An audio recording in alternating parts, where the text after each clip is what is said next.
Have you ever watched an action movie where the main character wants to open the secret safe?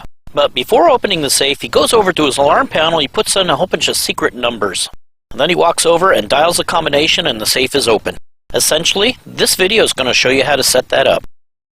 Oh, and here's the really important part of that whole discussion. The reason for entering the secret numbers into the alarm system before opening the safe is because the alarm is actually monitoring the safe 24 hours a day, whether or not the alarm is armed. This is a good thing because even if you leave the house without arming your alarm, your safe is still protected. No matter which control panel you're using, whether it's 6150 or the 6160, the following procedure will be the same. Take a close look at the number 6 key. It has the word bypass written on it. All of these words on these keys are secondary functions. The way you access them is by putting in your secret user code. This would be the same code that you use for disarming the alarm panel. Today my user code's 1234. Let's type it in. Once I enter that last number, it tells the keypad that instead of numbers when you press a button, to perform whatever that button states as a secondary function. A good example is when you put in your user code and hit the off button to disarm the alarm. However, in this case, we don't care if the alarm is armed or not. What we do want to do is activate this bypass function. Bypass essentially tells the Vista, ignore anything that happens to the zone that I type in next. You are required to type in 2 numbers. Our safe is on zone 7, so we type in a 0 and a 7. You can now safely open your safe. The Vista will continue to ignore the safe until one of 2 conditions occurs. You arm then disarm the alarm panel, or you turn off the bypass. You would do this the same way you would disarm your alarm. Type in your user ID, then press the off button. This essentially resets the Vista back to normal. Let's try some hands-on work. First, I'll bypass the safe, put my user ID in, 1234, 6, and then zone 7. You can see the Vista is warning you that the safe is now bypassed. Now let me arm the alarm. This shows we're armed in the stay mode, but continues to warn me that the zone is bypassed. Now let's disarm the alarm, user ID and the off button.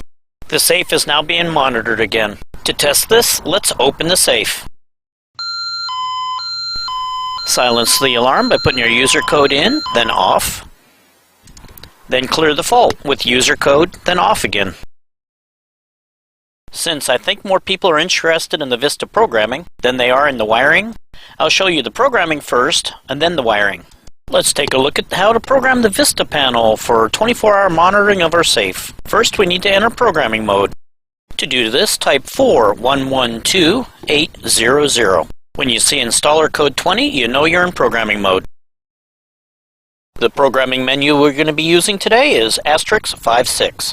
This command is used for all zone and partition programming.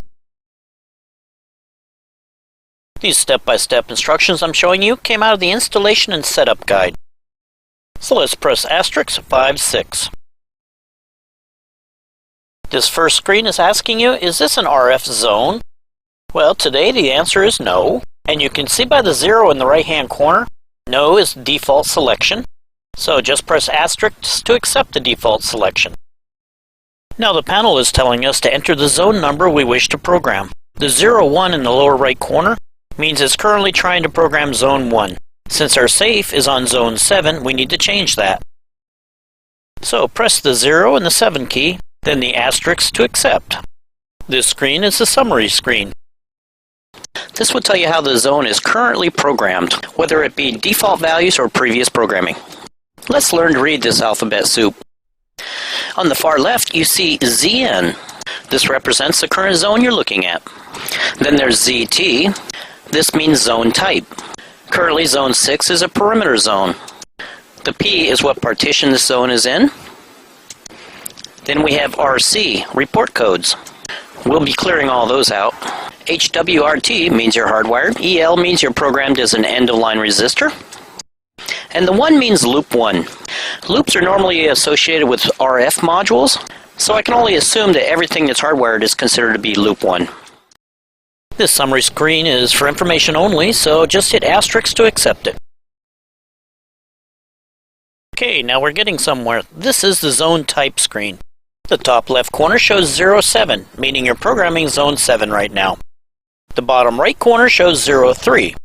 This means Zone 7 is currently programmed as a perimeter zone. We need to change this. This block here shows all the available zone types. Let's blow it up and look at it. Now that's quite a list of options, but the one we want is Zone Type 7. This zone type is like the top dog of zone types. Stuff that's so important it can't ever go unmonitored. Use this zone for things like medical alert or emergency buttons, or in our case, a safe. When this is activated, the Vista will try to alert everybody it knows. It sends out report codes to the main office, alarm annunciations to the keypads, and all the sirens and outputs. So enter 07, then the asterisk. Now it's asking which partition is this zone in. I described partitions in a previous video. However, since most home alarm systems only use partition 1, that is the default. Press asterisk to accept. Now, remember I said earlier that this would report back to the central office? This is a screen where you tell it what to report back. But since you're watching my video, you're probably doing this by yourself and not relying on a stranger to protect your family. So, we want to clear any report codes that may actually be in this panel. To do that, we'll just overwrite any report code with a 0. This is kind of an important step. If the Vista panel tries to call out for report codes and can't get a hold of someone, it'll report communications errors. The codes are already cleared on this panel, but it doesn't hurt to re-enter my zeros anyway. So let's do it. Now, the panel is asking, in what configuration did you use to wire this zone? These are your choices for this field, but we wired it up in this video as an end-of-line resistor. Coincidentally, that's the default, so press asterisk to continue. Respawn time is how quickly will your Vista panel respond to an alarm condition. The default is 350 milliseconds, or in English, slightly longer than a quarter second. I see no reason to change this value, so I'm going to enter asterisk to accept the default.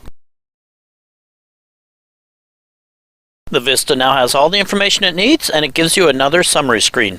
Reading left to right, it says we have Zone 7, Zone Type 7, Partition 1, report codes are none. All the information is correct, so hit the asterisk to accept. By default, the Vista knows this zone as Zone 7. This screen is asking, do you want to call this zone something else? Actually, I do. I want to call it Main Safe. So we have just a little more programming to do. Default on this screen is no, I don't want to rename it. To change that, press the 1 key. I have an entire video dedicated to the details of renaming zones. So today I'll skip a lot of those details and just show you how to actually rename this zone. This screen is asking, are you going to use a custom word in this rename? Press 0 to indicate not custom. We start out with a summary screen. I know it sounds weird since we're already looking at Zone 7, but the Vista panel expects you to put in Zone 7 again. So type asterisk 07.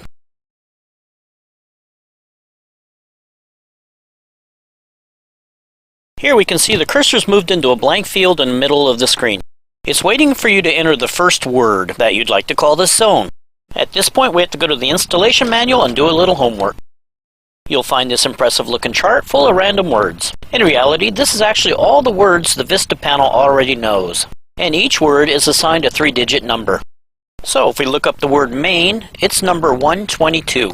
Write that down. And the word safe is number 164. Write that down.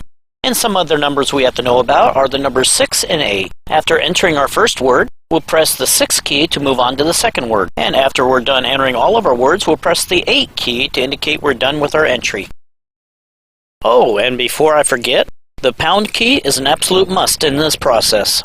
If you're going to type a series of numbers that represents a word, like the numbers 122, you have to precede it with a pound. This tells the Vista panel that the following number to be entered will be looked up on this table.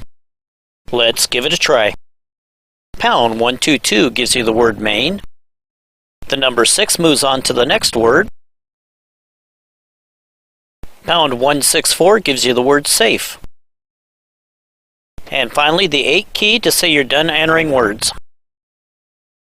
Now that we're done renaming Zone 7, you can see in the lower left-hand corner that 00 will exit your zone naming programming.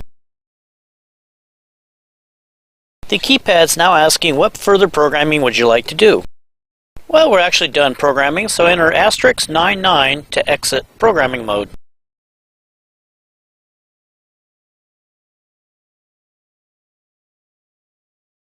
Let's take a look at installing the sensor inside the safe. Many safes are lined with felt, and we can use this to our advantage. Felt happens to have the same properties of another useful material that we know about, and that's Velcro. Felt is just like the loop side of Velcro. So, knowing this, if we can get our hands on the hook side of Velcro, we can do some wonderful things. We can install the hook on the back of a portable light, and it can be moved anywhere around inside the safe.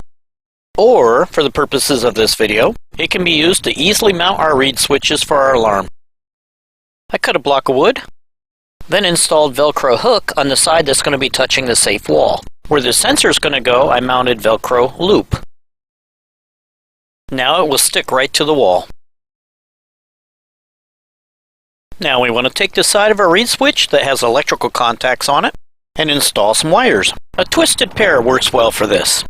Install one of the wires on the terminal labeled common and the other wire to NC, which is normally closed.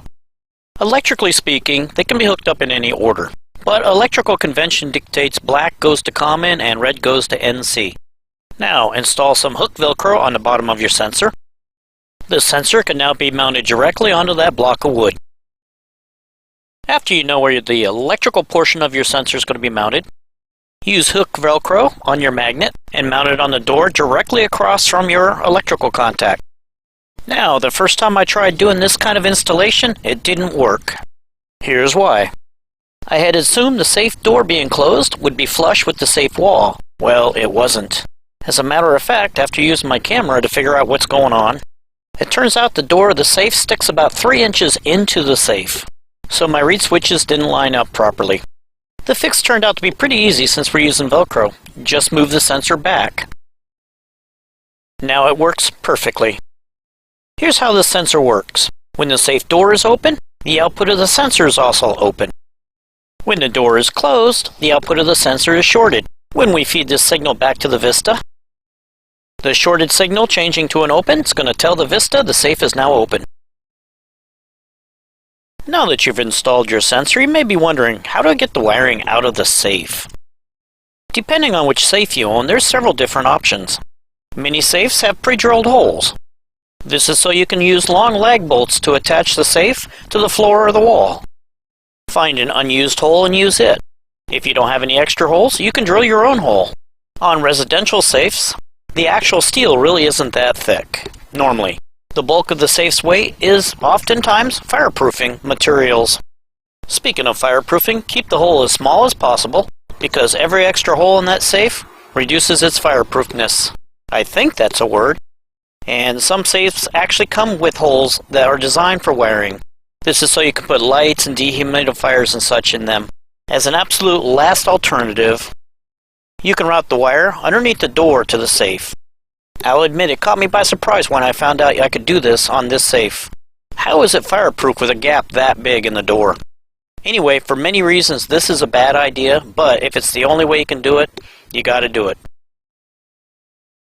Okay, once you get the wires out of the safe, where do you take them?